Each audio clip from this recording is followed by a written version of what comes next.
அப்படிப்பட்டவர் உன்னை போய் ஏமாத்துவார் நீ எப்படான்னு நினைச்ச? அதான்ப்பா, அவசரப்பட்டு அப்படி நினைச்சிட்டேன். நான் பாரு தங்கம், இத்தனை நாள் மாப்பிள்ளைய பார்த்ததை வச்சு நான் சொல்றேன், அவரு ரொம்ப நேர்மையான மனுஷன், தெளிவான மனுஷன். என்னை பொறுத்த வரைக்கும் மாப்பிள்ளை யாரையும் ஏமாற்றவும் மாட்டாரு, அவர் யாருக்கிட்டையும் ஏமாறவும் மாட்டார். தயவு செஞ்சு என்னைக்கா இருந்தாலும் நீ அவரை சந்தேகப்படாத, அவ்வளவுதாம்மா நான் சொல்லுவேன். என்னங்க?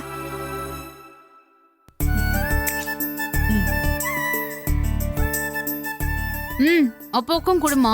ஒன்னும் தேவையில்ல, அவருக்கு ஏற்கனவே சுகர் இருக்கு. பரவாயில்லம்மா, குடு. எப்ப போற சுகர்னு குடு. என்னங்கப்பா?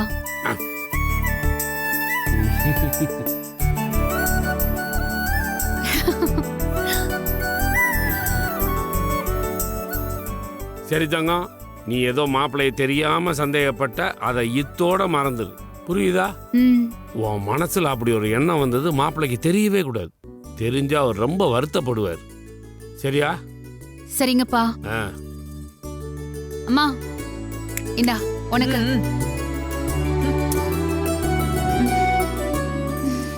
அவ கிடக்குறாமா.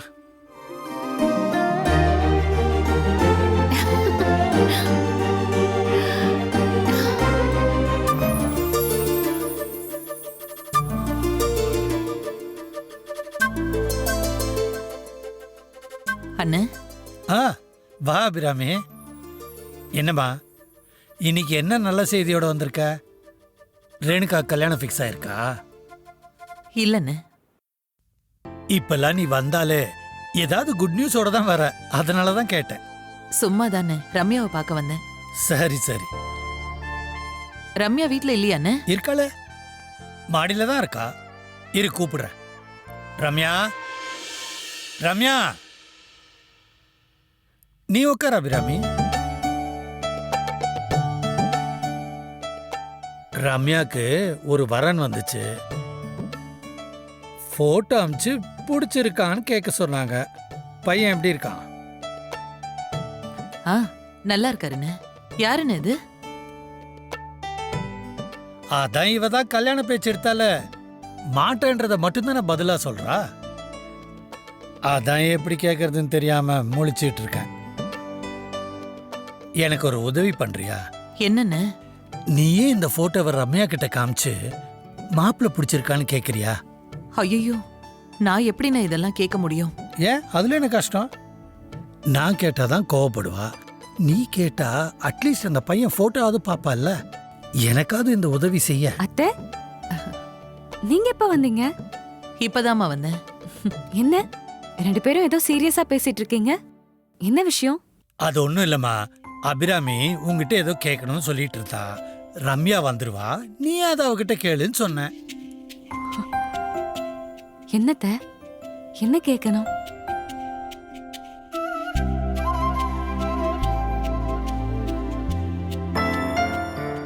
அது வந்து ரம்யா, உனக்கும் கல்யாண வயசு ஆயிடுச்சுல, எவ்வளவு நாளைக்குதாம்மா நீ தள்ளி போட்டுக்கிட்டே இருப்ப? உனக்கு ஒரு கல்யாணத்தை பண்ணி பார்த்துட்டா அண்ணனுக்கும் சந்தோஷமா இருக்கும்ல. தரகரு ஒரு பையனோட போட்டோ அனுப்பி உனக்கு பிடிச்சிருக்கான்னு கேட்க சொல்லியிருக்காரு. நீ பார்த்து சொல்லிட்டா அண்ணன் மற்ற விஷயங்கள்லாம் பேசிடுவாரு. ஒரு தடவை போட்டோவை மட்டும் பாரு, அப்புறம் உன் முடிவை சொல்லு. ஒரு நிமிஷம் இருங்கத்த. இது நீங்களா கேக்குறதா இல்ல அப்பா கேட்க சொன்னாரா? அப்பா, உங்களுக்கு எத்தனை தடவை சொன்னாலும் புரியவே புரியாதா? இனிமே கல்யாண பேச்சு எடுக்காதீங்கன்னு நான் தான் தெளிவா சொல்லிட்டேனே. இப்போ அத்தை மூலமா சொன்னா நான் உடனே தலையை ஆட்டிக்கிட்டு மனமேடல உட்கார்ந்துருவேன் நினைச்சிட்டீங்களா? உங்களை மாதிரி பெத்தவங்களை பொறுத்த வரைக்கும் தான் பிள்ளைங்களுக்கு எப்படியாவது ஒரு கல்யாணத்தை பண்ணி வச்சுட்டா அதோட உங்க கடமை முடிஞ்சிரும். அவங்க வாழ்க்கையில சந்தோஷமா இருப்பாங்களா மாட்டாங்களான்றத பத்திலாம் யோசிக்கவே மாட்டீங்க.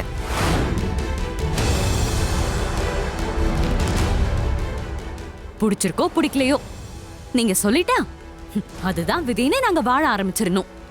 எங்களுக்குன்னு சுயமா எந்த விருப்பு வெறுப்பும் இருக்க கூடாது. நீங்க சுயநலமா சொல்றத நாங்க கேட்டுறணும், அவ்வளவுதான்.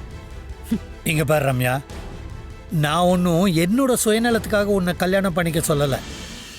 உன் வாழ்க்கை நல்லா இருக்கணுன்றதுக்காக தான் சொல்கிறேன். கல்யாணம் பண்ணாதான் எனக்கு ஒரு நல்ல வாழ்க்கை அமையும்னா அது அமையவே தேவையில்ல. போதுமா? நான் இப்பவே நிம்மதியாதான் இருக்கேன். என்னை இன்னொருத்தன் கையில புடிச்சு கொடுத்து என் நிம்மதியை கெடுத்துறாதீங்க, அவ்வளவுதான் சொல்லுவேன்.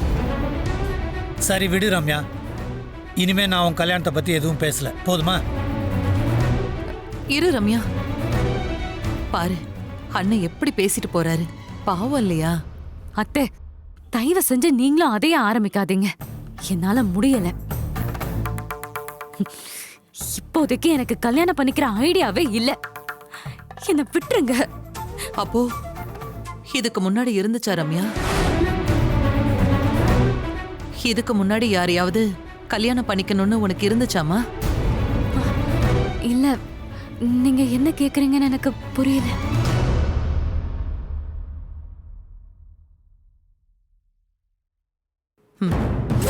பாரு,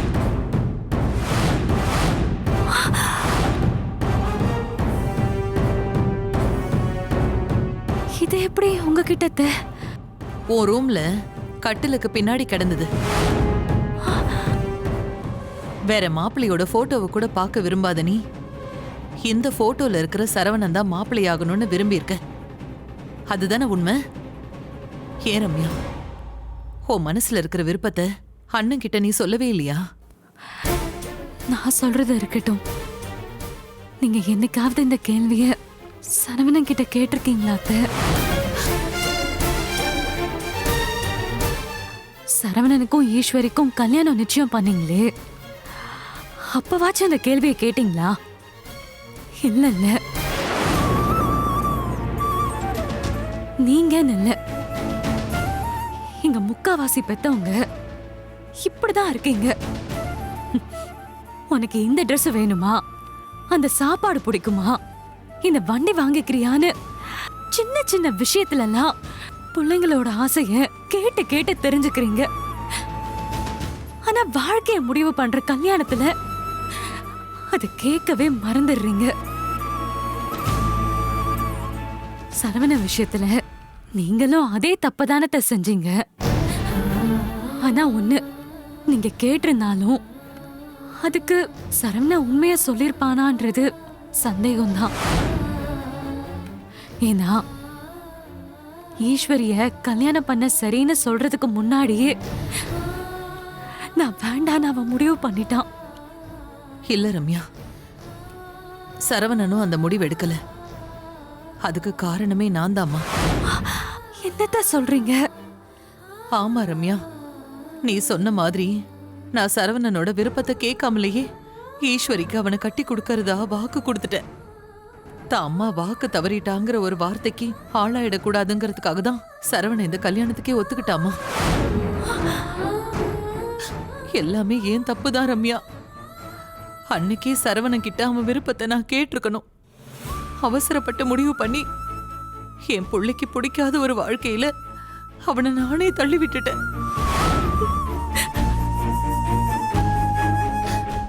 ஏன் தப்பால என் புள்ள ஆசைப்பட்ட வாழ்க்கைய அவனுக்கு கிடைக்காம செஞ்சிட்டேன்.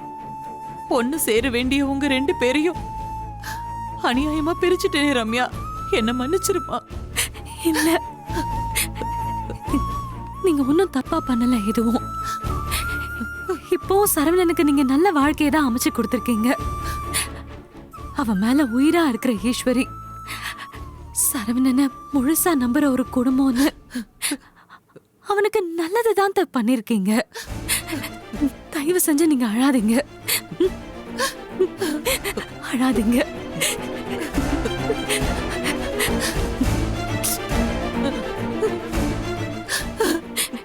யாரு யார வேணாலும் விரும்பலாம். ஆனா யாரு யாரோட வாழணுங்கிறது நம்ம கையில இல்லையே. அது விதிப்படிதான் நடக்கும். எங்க விதி அதுதானா, அதை யாரால மாத்த முடியும்? விடுங்கத்த, இது முடிஞ்சு போன விஷயம். இனிமே இத பத்தி பேசுறதுல எந்த பிரயோஜனமும் இல்ல. எங்களுக்குள்ள இப்படி ஒண்ணு இருந்ததையே நாங்க மறக்க ஆரம்பிச்சிட்டோம். நீங்களும் மறந்துருங்க. மறதிதான் சில நேரங்கள்ல தீராத காயத்துக்கெல்லாம் மருந்து. உங்களாலதான் இது நடந்துருச்சுன்னு உங்களுக்கு எந்த குற்ற உணர்ச்சியும் இருக்க வேண்டாம். நீங்க வீட்டுக்கு போங்க அத்தை. சொல்றேன்ல, கிளம்புங்க. அத்தை ஒரு நிமிஷம், அந்த போட்டோவை கொடுங்க. இதை நான் அன்னைக்கே எரிச்சிடணும்னு தான் நினைச்சேன். எப்படியும் மிஸ் ஆகி உங்க கண்ணில் பட்டுருச்சு. இதுக்கு மேல இந்த போட்டோவால எந்த குழப்பமும் வரக்கூடாது. இதை நானே மொத்தமா எரிச்சிடுறேன். நீங்க போங்க.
ஈஸ்வரி, ஈஸ்வரி என்னாச்சு உனக்கு? விடு.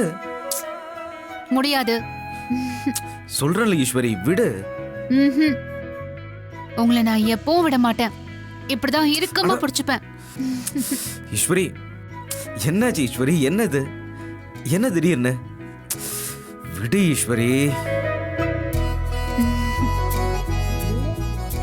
சாரிங்க. எதுக்கு? அது உங்ககிட்ட சண்டை போட்டு நான் அன்னைக்கு வாக்குவாதம் பண்ணதுக்கு.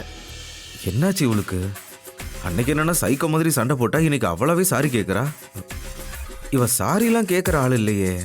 நீங்க உங்க மனசுல என்ன நினைக்கிறீங்கன்னு எனக்கு நல்லாவே தெரியுது. அப்போ சண்டை போட்டவ இப்போ சாரி கேக்குறாளேன்னு யோசிக்கிறீங்களா? ஆம். நான் அப்படிதான். திடீர்னு சண்டை போடுவேன். அப்புறம் நானாவே வந்து சாரி கேட்பேன். அதான் என் கேரக்டர். மனசுல அன்பு அதிகமா இருக்கிறவங்க எல்லாரும் இப்படிதான் இருப்பாங்க. ஆனா இனிமே அந்த மாதிரிலாம் உங்ககிட்ட சண்டை போட மாட்டேங்க. ஏன்? ஏன்னா அதுக்கெல்லாம் பதில் இல்ல. மாட்டேன்னா மாட்டேன், அவ்வளவுதான். ஆமா, நீங்க சாப்பிட்டீங்களா? என்ன சொல்லலாம்? அன்னைக்கு வெளியில சாப்பிட்டு வந்தேன்னு சொன்னதுக்கு தான் பஞ்சாயத்தை கூட்டினா. எதுக்கு வம்பு? ஏங்க, ஆ? உங்களதாங்க. சாப்பிட்டீங்களா இல்லையா? இல்ல இல்ல சாப்பிடல. சரி, உட்காருங்க, நான் போய் எடுத்துட்டு வரேன். பரவாயில்ல ஈஸ்வரி, நானே வரேன். இன்னைக்கு நீங்க டைனிங் டேபிள்ல வந்து சாப்பிட வேண்டாம், ரூம்லயே சாப்பிடுங்க. ரூம்லயே வா. ஆமா, அப்பதானே நான் உங்களுக்கு ஊட்டி விட முடியும். இருங்க வந்துடுறேன். ம்? என்ன இவ ஒரு சமயம் ஒரு மாதிரி இருக்கா, இன்னொரு சமயம் வேற மாதிரி இருக்கா. இவளை புரிஞ்சிக்கவே முடியலையே. நாமளே காசை எவங்கிட்ட கொடுத்து ஏமாந்தன்னு தெரியாம சுத்திட்டு இருக்கோம். இவ வேற ஊட்டி விடுறேன்னு தேவையில்லாத வேலைலாம் பண்றாளே. இவளை எப்படி சமாளிக்கிறது? ஏங்க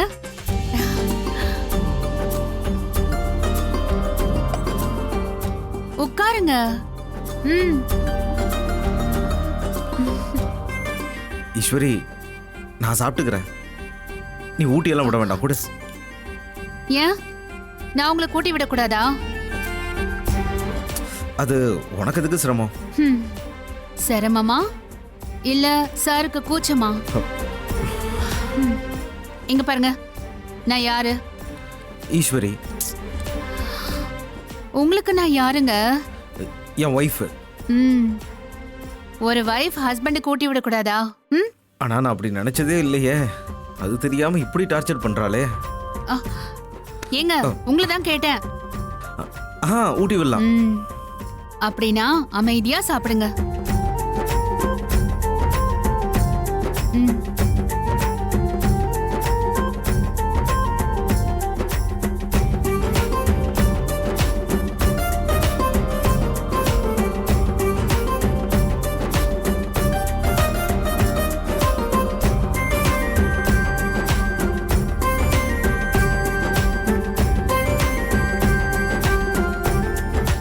ஈஸ்வரி போதும்.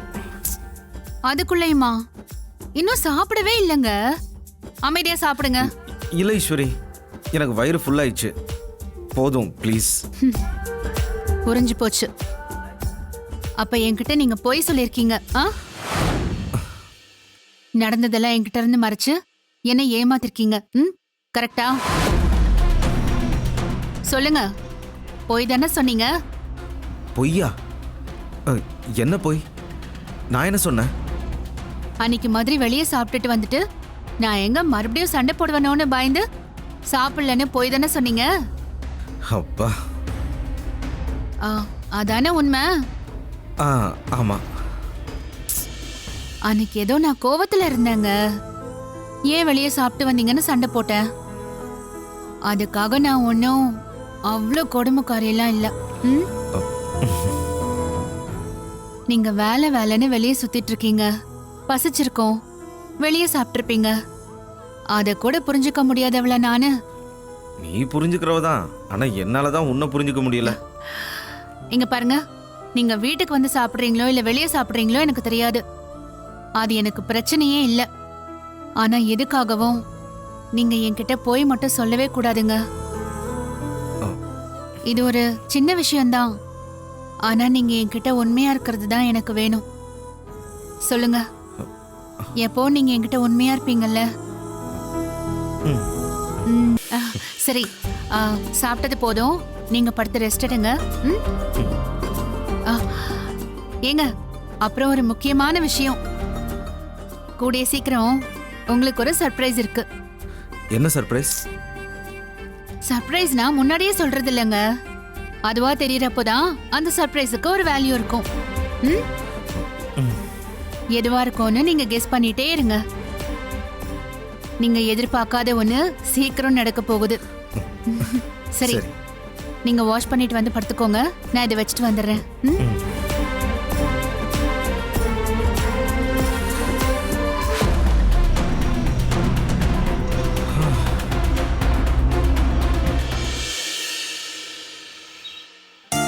ரேணுகா, யார் இவரு?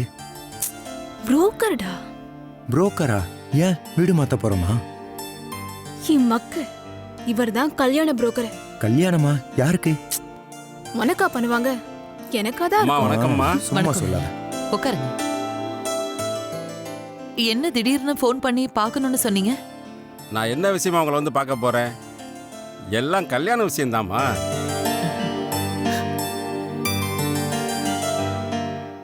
தம்பிக்கு தான் நிரந்தரமான ஒரு வேலை கிடைச்சிருச்சுல, அதான் அடுத்து எந்த முடிவில் இருக்கீங்கன்னு கேட்டு போலான்னு வந்தேன். உங்களுக்கு எப்படி அது தெரியும்? தம்பி தான் வேலை கிடச்சிருச்சுன்னு ஸ்டேட்டஸில் வச்சுருந்தாரு. அதுவே ஊரில் இருக்க பாதி பேருக்கு விஷயத்தை கொண்டு போய் சேர்த்துருச்சு. அதில் ஒரு சில பேர் ஃபோன் போட்டு சம்மந்தம் பேசலாமான்னு கேட்டாங்க. அதை பற்றி தான் உங்ககிட்ட பேச வந்தேன். ஏய், அன்னைக்கு என்னமோ கிண்டல் பண்ண, என் ஆன்லைன் போஸ்ட் எப்படி வேலை செஞ்சிருக்கு பாத்தியா? இல்லைங்க, இது வரைக்கும் நாங்க இந்த விஷயத்தை பத்தி யோசிக்கவே இல்லை. ஏன்னா தம்பிக்கு அப்போ வேலை எதுவும் இல்லாமல் இருந்துச்சு. ஆனால் இப்போ அப்படி இல்லையே. இப்போ பெரிய வேலை கிடச்சிருச்சு. மாதம் பிறந்தா டான்னு சம்பளம் வந்து விழுந்துட போகுது. இந்த வயசுலேயே கல்யாணம் பண்ணிடுறது நல்லதானம்மா? நம்ம ஊர்லேயே 2 பெரிய இடத்துல இருந்து பேசி பார்க்கலாமான்னு கேட்டாங்க. உங்களை கலந்து பேசாமல் நான் எதுவும் சொல்லிடக்கூடாதுன்னு தான் நேரில் வந்திருக்கேன். ஓ சரி. அதில் நம்ம ஆனந்தா டெக்ஸ்டைல்ஸ் ஓனர் பொண்ணும் வந்திருக்குமா. அந்த பொண்ணு பிடெக் படிச்சிருக்கு. ம். கல்யாணத்துக்கு மாப்பிள்ளை தேடிக்கிட்டு இருந்தாங்க. நம்ம தம்பியை பற்றி தெரிஞ்சதும் பேச சொன்னாங்கம்மா. அந்த பொண்ணு கூட ஏதோ சோசியல் மீடியாவில் சமையல் சேனல் ஆரம்பித்து ரொம்ப ஃபேமஸ் ஆயிட்டாங்கன்னு தெரிஞ்சவங்க சொன்னாங்க. ஓ சரி சரி. வீட்ல எந்த ஒரு விஷயமா இருந்தாலும் அதை எங்க பெரிய பையனை கேட்டுட்டு தான் முடிவு பண்ணுவோம்.